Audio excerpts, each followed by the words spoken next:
ট্যাংরা হত্যাকাণ্ডে গ্রেফতার প্রসূন দে। অভিযুক্ত নিজের মুখেই স্বীকার করেছেন স্ত্রী, মেয়ে এবং বৌদিকে খুনের কথা, এমনটাই দাবি পুলিশের। খুনের অভিযোগ দায়ের করেছেন প্রসূনের শ্বশুর।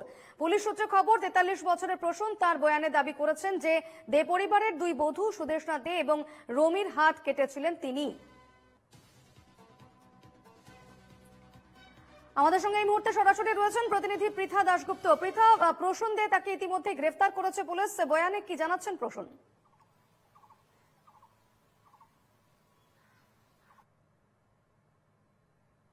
প্রসূন দে তিনি জানাচ্ছিলেন যে অত্যন্ত বেশি ঋণের বোঝা এবং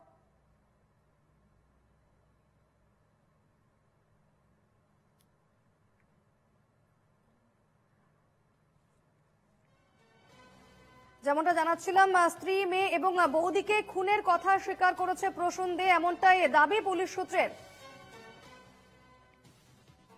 ট্যাংরা হত্যাকাণ্ডে গ্রেফতার প্রসূন দে, ছোট ভাই দে পরিবারের প্রসূন দে, তাকে ইতিমধ্যেই গ্রেফতার করেছে পুলিশ এবং বয়ানে তিনি নিজেই স্বীকার করেছেন যে স্ত্রী, মেয়ে এবং বৌদিকে হাতের শিরা কেটেছিলেন তিনি, এমনটাই দাবি পুলিশ সূত্রের। কিছুক্ষণের মধ্যে তাকে ট্যাংরা থানার পুলিশ গ্রেফতার করে, আজ তাকে আদালতে পেশ করা হবে। ট্যাংরা হত্যাকাণ্ডে গ্রেফতার প্রসূন দে, স্ত্রী, মেয়ে এবং বৌদিকে খুনের কথা স্বীকার করেছেন প্রসূন। আমি আবারও ফিরবো, আমাদের সঙ্গে রয়েছেন প্রতিনিধি পৃথা দাশগুপ্ত। পৃথা, তুমি যেমনটা জানাচ্ছিলে।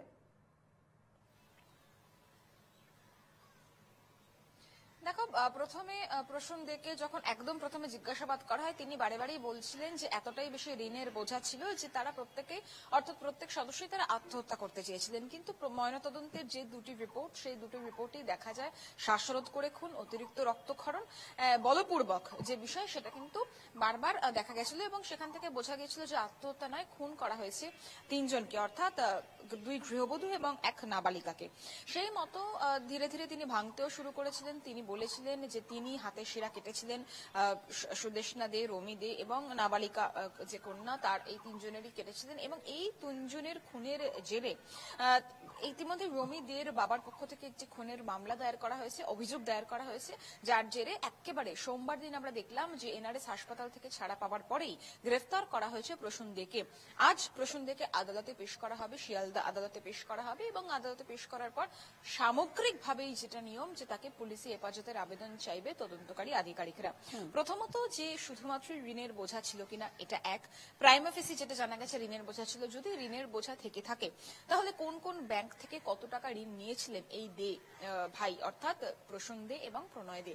এবং সেক্ষেত্রে যেটা বারবার বলা হচ্ছে যে প্রত্যেক বছর নতুন কোম্পানি খুলে আয়ের যে টার্নওভার, সেই টার্নওভারটাকে অনেক বেশি দেখিয়ে ঋণ নেওয়া, এই সমস্ত বিষয়, এই সমস্ত ধোঁয়াশা কাটবে তখনই যখন প্রসূন দেকে নিজেদের হেফাজতে পাবেন তদন্তকারী আধিকারিকরা এবং পাওয়ার পরে